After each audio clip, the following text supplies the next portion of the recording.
I'm DebDedrick, high performance life and business coach. Welcome to episode 151, where today we're going to talk about how to transform your business and some of the steps that you might be taking to implement and some of the problems that might arise.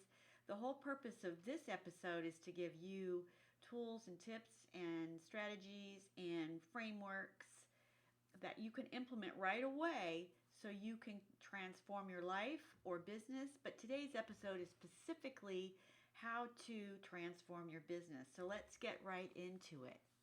First of all, I've been on this journey since 2017, where not only have I been transforming an existing business, but concurrently at the same time, I've also been growing and building another business online. And it's been a big deal for me because it had a lot of twists and turns in the road to get to where I am today that I didn't know how to deal with, what to do, how to fix it.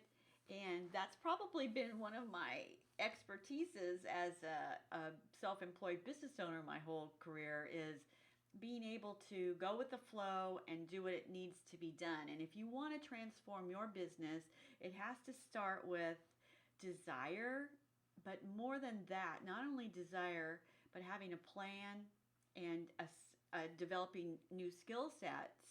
But one of the biggest things is deciding and being persistent, because some of the things that have come up against me have been negativity from team when I wanted to transform my business and implement a new quality policy. There was a lot of pushback because people don't like change. And if you're coming up against that in your life, just recognize that as being human nature. People do not like to deal with change, even though that's the only thing in life that you can count on is change.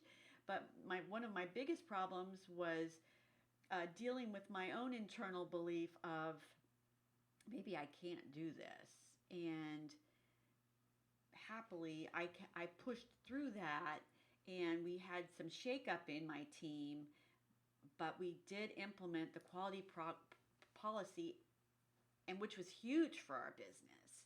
And also, just for your perspective, I wanted to put a quality policy into this particular business back in 1999 and 2000.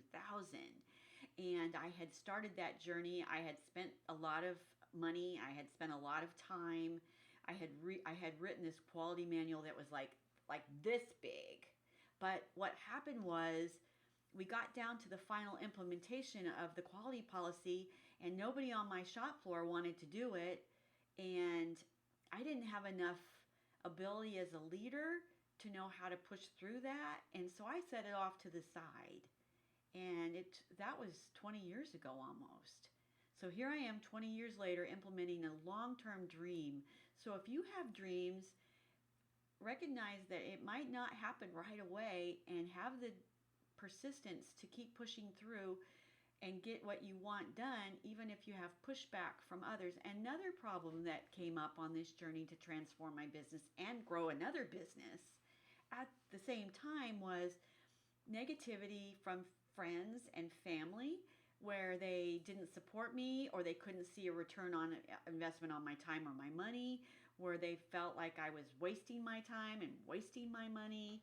And then I felt bad. I mean, they would tell me this stuff, and I could feel myself, it's like poking a balloon, right? And all the air comes out of it, where I felt, gosh, kind of alone on my journey. And that's really hard to push through, especially if it's family members. I can remember when I wanted to start filming these videos 3 or 4 years ago, and one of my family members was kind of making fun of me, and I became embarrassed and a little less confident, and so I didn't do it. And I really wished I had not let my worry of what other people think of me get in the way, and also my people-pleasing skills get in the way, and also my confidence get in the way. So if you're dealing with all of these things, my advice to you is to set all that off to the side, because if you have a dream and you are on a journey, don't let anybody get in your way. You keep on it. You keep doing what you want. It's those people that are sitting on the sidelines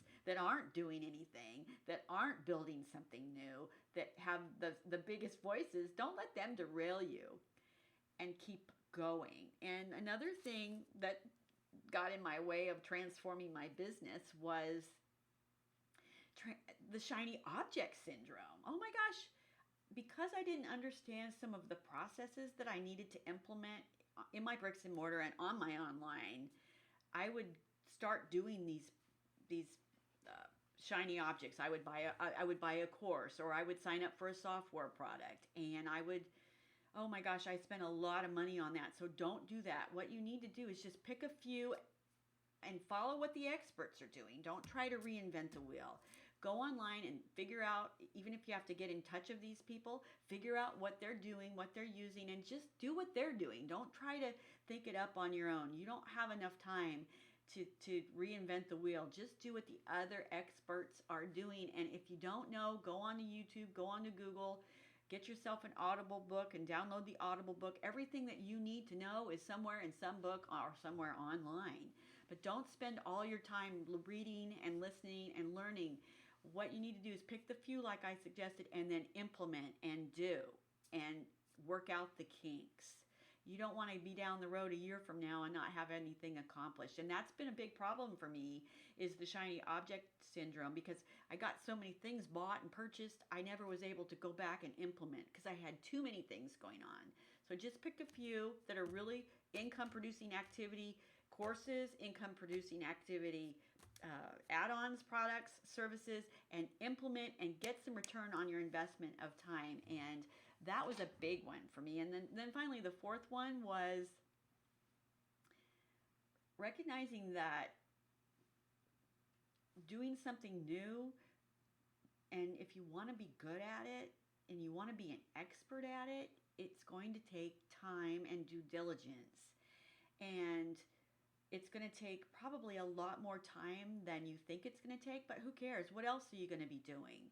At least, especially for me on my journey where I'm at now, where I'm helping other people's in their lives and business, I'm helping them transform their lives. I'm helping them build a stronger business, all the while doing it for myself.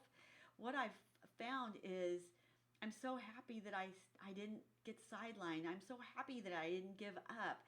I'm so far down the road now that I'm accomplishing those goals I set for myself so many years ago, irregardless of what anybody else said I could or could not do, because of my ability to persist, because of my decision to stick to it, and because it's something I really, really wanted. So if this is you, remember what I said.